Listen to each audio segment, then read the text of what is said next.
I'm going crazy. I can't even be part of this hearing. We are facing something that is bigger than one issue. Chevron disrespected us.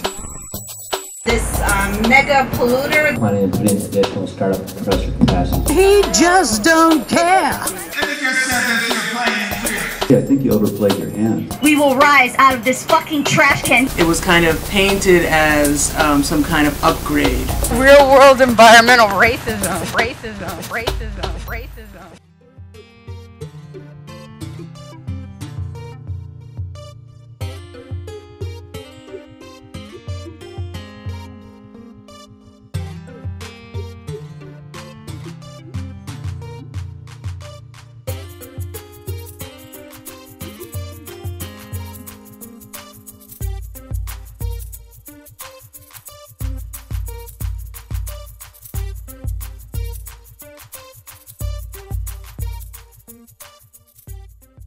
On page 3-47 of the March 2007 version of the administrative draft E.I.R.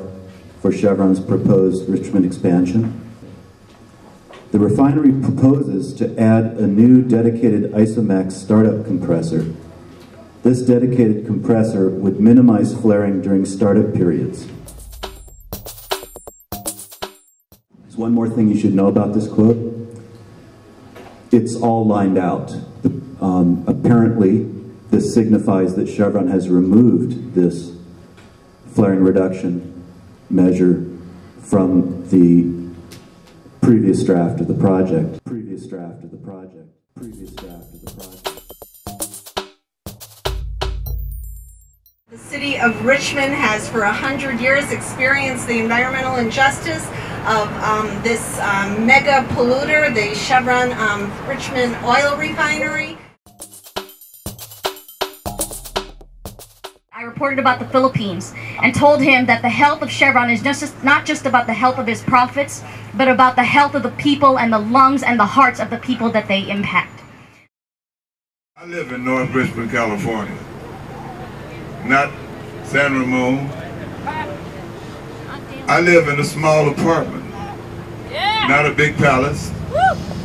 While they take money and they think of their health as fiscally healthy, I'm thinking of my health.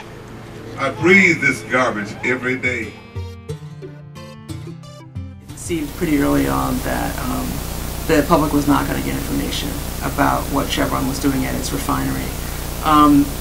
But they are going to still go forward with all the other aspects of the project, which they got approval for, which will allow Chevron to process low-quality crude.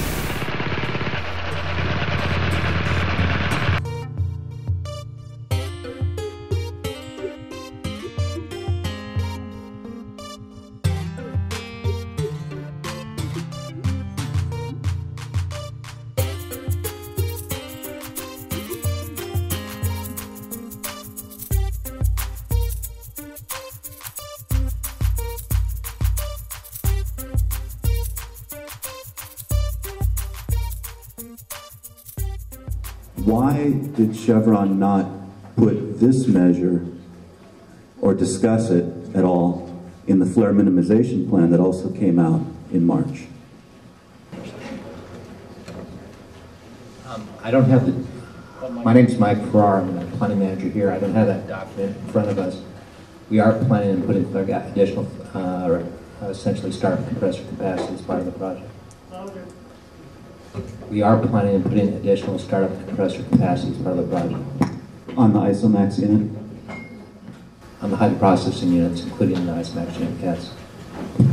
Okay, and can you answer my question about why it wasn't discussed in the flare minimization plan that you submitted to the Air District and the public the same month, last month? The flare minimization plan represents what we're planning on doing now. The project is working on an update to the flare minimization plan as part of the process. And it's something that Chevron's been discussing with the district in terms of when that needs to be done with the changes that we're proposing as part of the project. But the project changes haven't yet been incorporated into the flare minimization plan.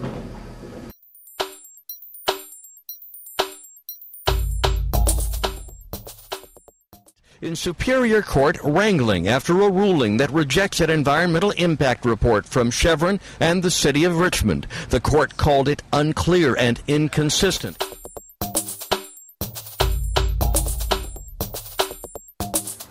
Community members, representatives, individuals from around the world, from Richmond to Ecuador to Nigeria to Burma to Canada to Iraq to Kazakhstan and the Philippines, have attended the shareholder meeting today to make their voices heard, to tell senior management, shareholders, the board of directors how their communities are suffering.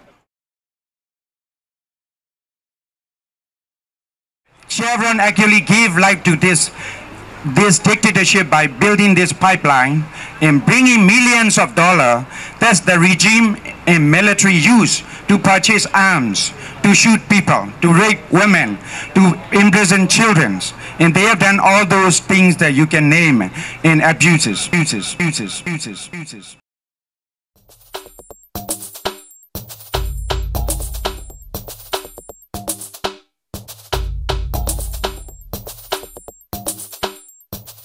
People in the community where they don't have no pipe-borne water, no food to eat, no jobs, ecological devastation, you know, all the oil polluting the water, and people are dying of diseases, children are dying of asthma.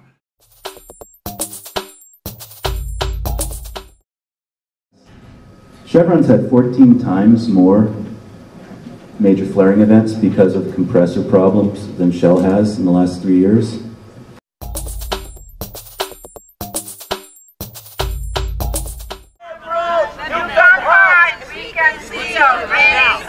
Bring me back, yeah, bring me back what's rightfully mine. Since we've been having these hearings from the Planning Commission up to today, I keep telling the Council and the Planning Commission that this is about environmental racism, environmental injustice, yet you continue to refuse to have your staff to address the issue of the law or whether this project meets the requirements of the environmental justice law, which means that our communities like North Richmond, like Atkinson Village, like others that are on the front line of the chemical assault have already overly taken their fair share, and any more adding to that is unacceptable. Basically, I just want to tell you, I think you overplayed your hand. And not responding to our letter until the meeting when we asked questions about some of these measures, and then thinking you can announce it and make it nice in this meeting. I hope you do it, but like Henry Clark said, until it's enforceable, we don't know. And in response to the true cost of Chevron report that the coalition has produced, Chevron CEO David O'Reilly said, "I've heard of this report and I think it should, quote, be thrown in the trash."